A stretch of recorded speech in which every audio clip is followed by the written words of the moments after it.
In Cleveland, where quarterback chaos is practically a seasonal tradition, head coach Kevin Stefanski just lit a match and tossed it straight into the center of an already overheated quarterback room. After weeks of speculation, sideline glances, and awkward press conference answers, Stefanski made a move nobody thought he'd have the guts to make. Rookie Shatter Sanders has officially been given first-team reps. Let's be clear, this wasn't a token gesture. This wasn't a PR stunt or a way to light a fire under veterans. This was a statement, a calculated, strategic shift in the Browns' offensive direction. If you're into the real story and all the messy twists they don't show on highlight reels, go ahead and subscribe. And if you're sticking around to see how this Browns QB chaos plays out, you should definitely be subscribed. One that sends a very loud message. The old rules don't apply anymore. And just like that, the quarterback hierarchy in Cleveland has been blown wide open. This is the same franchise that once clung to the idea of stability under center as if it were sacred. The same team that handed Deshaun Watson a $230 million fully guaranteed contract and built a marketing campaign around his return. The same staff that kept Joe Flacco on speed dial like a security blanket. And now, they've handed the actual ball, to a rookie who's been on the roster for barely a breath. To understand how wild this is, you have to rewind to training camp. At first, Shatter Sanders was just a name on a depth chart. Sure, he was the son of a Hall of Famer. Sure, he had flash brilliance in college. But he was also a rookie, a late pick, an upside guy, the kind of player you develop, not unleash. Stefanski even downplayed expectations early, saying all the right coach speak things. We want him to learn, be a sponge, soak it all in. But then he started throwing. And from day one, it was different. It wasn't just about arm strength, though he had that. It wasn't just about mobility, though he moved with a smooth, confident grace that made other QBs look mechanical by comparison. It was his command, his voice in the huddle, the way he read coverages like he'd seen them before, the way the energy in the building shifted when he took snaps. And apparently, Stefanski noticed, for a while, the signs were subtle. A few more snaps in red zone drills, some extended work during third down simulations, quiet murmurs from wideouts who liked how that kid puts the ball in stride. Then came the breaking point, a scrimmage session where Sanders took over and just cooked. Clean pocket, moving through reads, dissecting blitzes, rolling out, resetting his feet, firing strikes. At one point, he hit 3 different receivers for touchdowns on 3 consecutive drives, each play more impressive than the last. After that, it was undeniable. And Stefanski, to his credit, made the call. Shatter Sanders was moving to the front of the line. And with that decision, the Browns' entire season trajectory shifted. Now, before we get ahead of ourselves, let's talk reality. This doesn't mean Sanders is the week 1 starter. Yet, what it does mean is that the coaching staff is giving him a legitimate opportunity. Not scout team busywork. Not second team table scraps. Real, meaningful, first team reps against the best defense on the roster. In full speed sessions. With real pressure and real stakes. That alone is a seismic shift in a league that treats rookie quarterbacks like fragile glassware. But of course, this move didn't happen in a vacuum. The Browns didn't suddenly feel generous. They felt the weight of reality. Let's talk about the $230 million elephant in the room, Deshaun Watson. Watson is still recovering, physically, emotionally, reputation-wise, from a turbulent few years that derailed what was once a Pro Bowl career. His play since returning has been inconsistent. Some flashes, sure, but also a lot of misfires, misreads, and questions about whether he'll ever recapture his Houston form. And then there's Joe Flacco. Yes, that Joe Flacco. Super Bowl MVP. Grizzled vet. 39 years old, and somehow still showing up to compete. Flacco has moments where he looks like he belongs, but moments don't win seasons. And Flacco, at this point, is a backup, not a blueprint. So when Stefanski looked around his quarterback room, what did he see? One starter under a microscope, one aging vet holding the clipboard, and then there was Sanders, young, fresh, poised, and maybe, just maybe, the only quarterback in the room who could offer something different. Because make no mistake, this isn't just about replacing Watson or keeping Flacco warm on the sideline. This is about reinventing the Browns' offense. Stefanski has been slowly inching away from his traditional play-action-heavy, pocket-dependent scheme. The league has evolved. Defenses are faster. Edge rushers are more disruptive. The days of relying on a statue in the pocket are fading fast. What wins now is versatility. Playmakers, quarterbacks who can extend plays and weaponize chaos. That's exactly what Shatter brings. He's not a run-first guy, but he can run. He's not a deep ball cannon type, but he can push it. Most importantly, he's the kind of quarterback who can break structure without breaking rhythm. And in today's NFL, that's gold. Of course, not everyone is thrilled.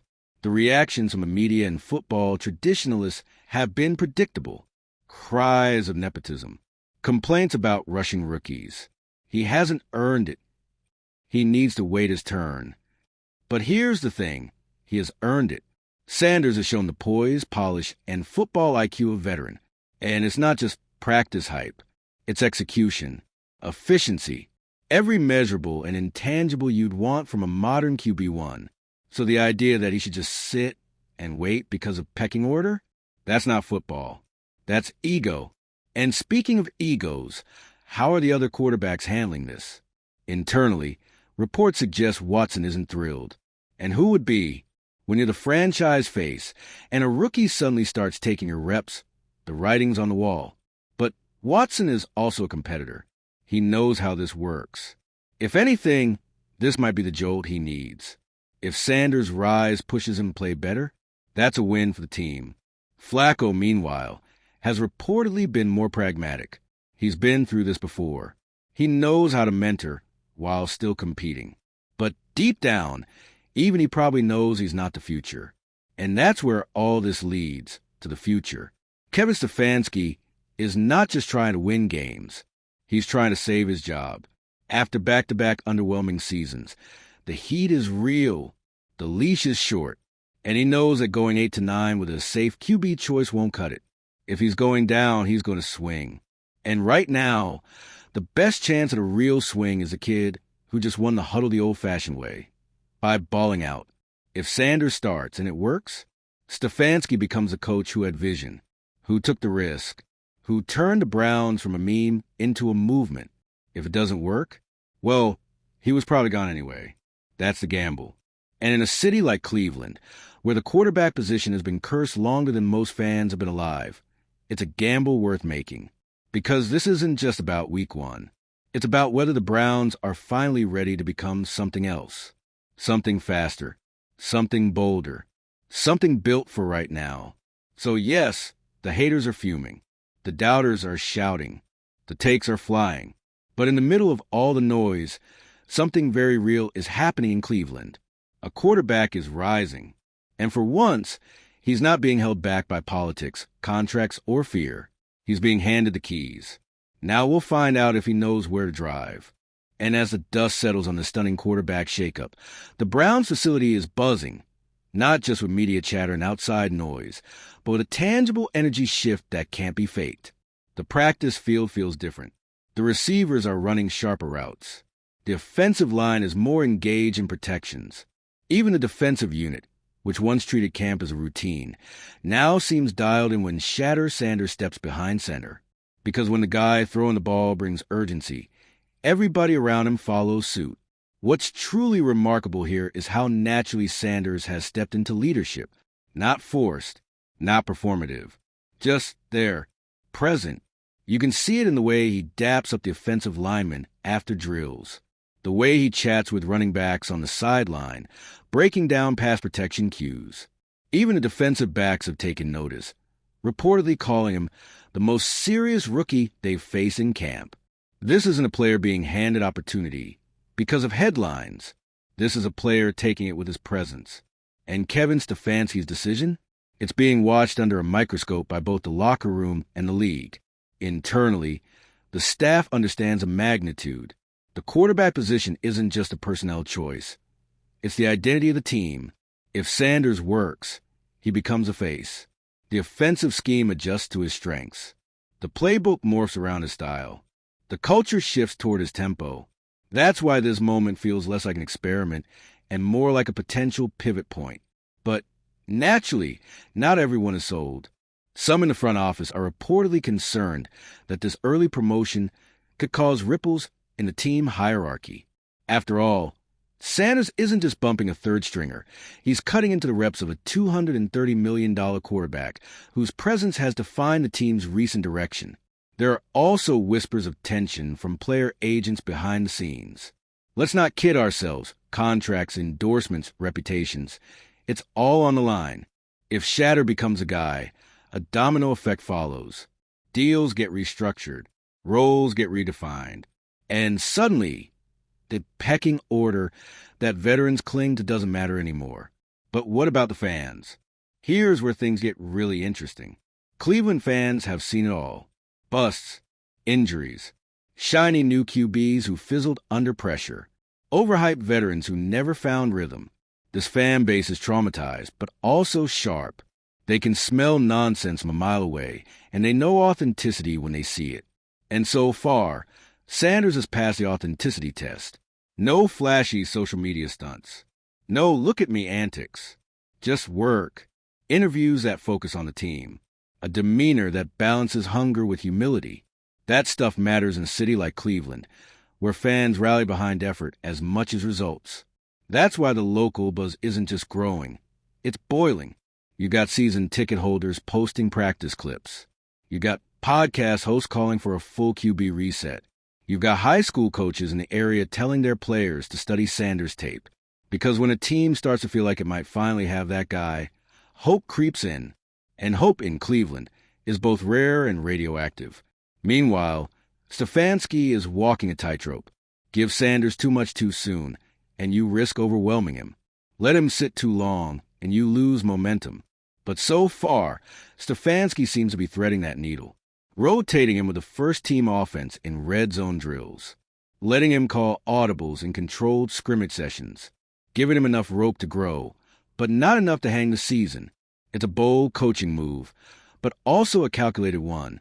Because the truth is, if Stefanski doesn't explore Sanders now, he may not get another shot to do it later. There's no guarantee he survives another mediocre season. The front office knows it. Stefanski knows it. And so, in a sense, Sanders has become more than just a quarterback. He's become a lifeline, which brings us to the wild card in all of this, the locker room itself. While most veteran players have remained publicly supportive, there's always tension when a rookie ascends this quickly, especially one who wasn't the team's original plan. Sanders has leapfrogged quarterbacks with bigger paychecks and more tenure. That creates friction. But interestingly, the friction hasn't boiled over. In fact, reports say that even defensive leaders, usually the first to side-eye and proven talent, have come around on Sanders. One linebacker even told a team staffer, "He reads our blitzes better than some vets we've faced." That's not normal. That kind of respect from the defense, that's gold. It's also the reason why Stefanski's gamble may be more supported than it appears. Because when players believe that the guy taking the field gives them the best chance to win, everything else, contracts, politics, media noise, starts to fade into the background. Still, the national media circus is only just getting started. Every day, another debate show segment pops up. Is Stefanski crazy? Can Shatter handle the heat? Is this another Browns overreaction? Analysts are split. Former players are either calling it genius or predicting a meltdown. The noise is loud, and it's only going to get louder. But inside the building, the team is slowly adjusting to a new normal. And that new normal is this. Shatter Sanders is no longer a curiosity. He's a contender. The next few weeks will determine everything. Preseason games will be crucial, not just for Sanders, but for the coaching staff. Every rep is a referendum. Every series is a statement. If he excels in those live reps the way he has in camp, then there may be no turning back. It won't just be Stefanski making a bold choice. It'll be the obvious one. And then the Browns will truly be at a crossroads. Do they ride with a rookie and rewire the offense in his image? Or do they revert to the old formula, hoping experience outweighs momentum? Either way, one thing is certain.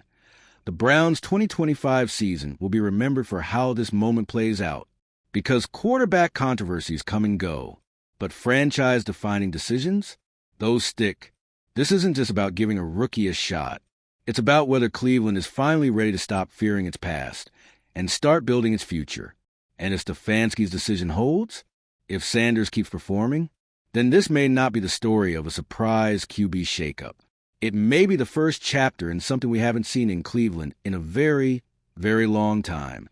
A quarterback era worth believing in. And let's be honest, belief is not something Cleveland has handed out easily, especially when it comes to quarterbacks. Since the days of Bernie Kosar, this team has cycled through every prototype, every hype machine, every just needs a right system guy. From journeyman to Heisman winners, nothing has stuck. Not because the city didn't want it to, but because each time the promise fell apart at the seams. Injuries, attitude problems, bad coaching, terrible rosters. Quarterback development in Cleveland has been a tragic opera performed in 20 acts, and every act ends the same. Confusion and regret. But this one feels different.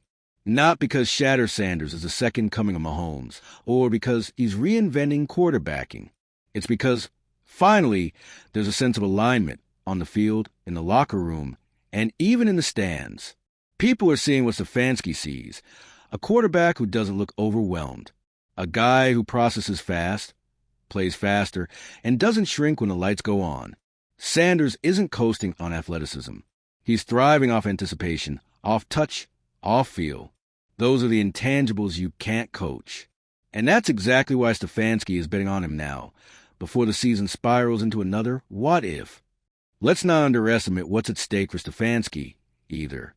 This isn't just a bold move. It's a final swing. After a few up-and-down seasons and whispers about hot seats, the Browns' head coach knows he needs to find an identity for his offense. No more patchwork solutions or rotating veterans. No more excuses about game scripts and red zone inefficiency. This time, he's staking his future on a rookie. That takes guts. Or desperation. Maybe both. But maybe that's what makes it the right move. Sometimes the best decisions come when pressure is so intense. The old ideas finally collapse under their own weight. Stefanski's conventional options haven't delivered consistency. Deshaun Watson? Still talented. Still polarizing, still inconsistent. Joe Flacco? Reliable in spurts, sure, but he's closer to a clipboard than a comeback. Dylan Gabriel? Raw. Malik? Miscast. The cupboard isn't bare, but it's certainly mismatched. Then there's Sanders. Someone who actually fits what Stefanski wants to do, but has never had the quarterback to pull it off. Think about the kind of offense Stefanski has been building. Zone-heavy run game, bootlegs, quick-hitting play-action passes, and tempo shifts. Now throw in Sanders' mobility, his ability to throw on the run, and the way he reads defenders pre-snap. Suddenly, the entire system opens up. Motion matters more. Read options become a weapon. Deep shots off rollout become dangerous. It's not just about the quarterback being good. It's about the quarterback unlocking everything else. And that might be the most overlooked element of all this. What it does for everyone else. Take the receivers, for example. Young guys like David Bell and Cedric Tillman suddenly get more space because defenders have to respect Sanders' legs. The tight ends benefit because linebackers are being pulled out of position. The run game? Elevated because safeties can't cheat down into the box without risking a 60-yard strike. The ripple effect is massive, and the veterans on the team know it. Behind closed doors, there's reportedly been a shift in tone from several offensive players. What started as cautious curiosity around Sanders is evolving into something that looks suspiciously like belief. You hear in how they talk about him to the media, measured but respectful. You see it in the body language at practice. Guys running harder, clapping louder, gravitating toward the rookie during breaks. You don't fake that. That kind of organic support doesn't happen by accident. It happens when a player consistently shows up and delivers. And make no mistake, Shatter Sanders has delivered. That's why the haters are fuming. Because everything they expected to go wrong hasn't. He didn't crumble under pressure. He didn't flinch when he got knocked down.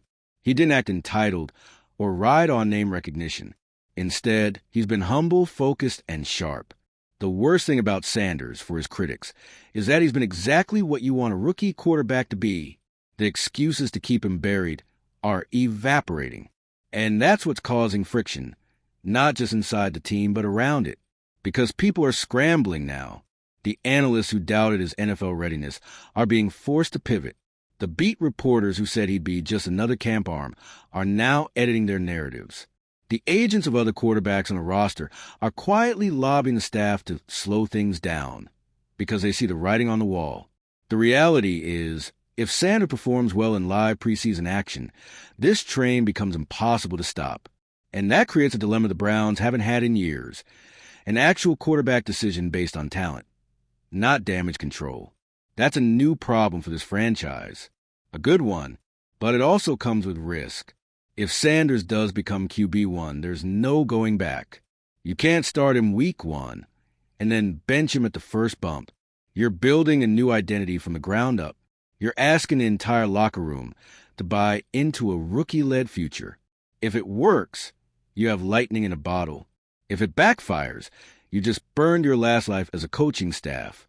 And that's why Stefanski's choice matters so much. It's not just bold, it's definitive. It signals to the locker room, the front office, and the league that Cleveland is done playing scared. That maybe, for the first time in decades, they're ready to stop reaching backward and start building forward. Now, does that mean Sanders is guaranteed to start week 1? No, but it does mean he's being taken seriously. He's in the mix. He's being game planned with not just thrown into garbage time reps. And that alone is a seismic shift. What happens next depends on Sanders, sure. But it also depends on the people around him. The receivers who need to trust him. The linemen who need to protect him. The coaches who need to let him cook. And yes, the fans. Because once they fall in love, there's no turning back. And we know how Cleveland loves a quarterback who feels like theirs. You can already see the jerseys being printed, the comparisons being made, the highlight reels being set to moody trap music. Sanders has that energy, the kind that's hard to find but easy to spot. He walks into a room, and it doesn't feel the same. That's not just hype, it's presence. And in a city that's starved for more than just wins, starved for identity, for pride, for a reason to believe, presence is priceless. So here we are, the Browns, the fans, the media, all staring down a choice that's bigger than one rookie. Do they embrace the possibility of something new, something built, not bought? Or do they retreat into the comfort of safe options, of aging vets and conservative play calling? It's a gamble. It always is. But for once, it feels like Cleveland might be gambling with hope instead of desperation. And if Stefanski is right, if this decision leads to growth, to wins, to culture, then the narrative shifts overnight. The Browns stop being the team that blew it again. They become the team that finally saw what was in front of them. That's the story waiting to be written. And the pen, for now, is in Shatter Sanders' hands.